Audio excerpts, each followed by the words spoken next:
صباح الخير، صباح النور، كنتمنى تكونوا بخير وعلى خير.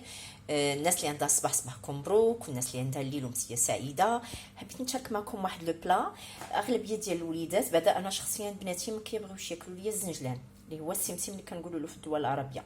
دونك هذه واحد الطريقه زوينه، جربوها ليهم، كلاوها هو هذاك ما كلاوهاش على الاقل. جربتو. دونك انا البطاطا قطعتها ضوا ورقاق، سلقتها بشويه ديال المليحه والخل، صفيتها دوزتها في الماء بارد، خلطتها مع جوج ديال البيضات ولا كريم ليكيد، ودرت العطريه ديالنا المغربيه مليحه، بزار، خرقوم، سكينجبير وشويه ديال القزبر اليابس وطريقه ديال الكمون، وخلطتها مع الزيت البلديه والزبيده، ودرت عليها هذاك الجنجلان. صدقوني هي والفرماج محكوك سواء لي مونتال او الموتزاريلا اللي عندكم، انا درت فيها لي مونتال. صدقوني كتكون في الفران من داك الشيء الرفيع، كندخلها للفران من الفوق لتحت.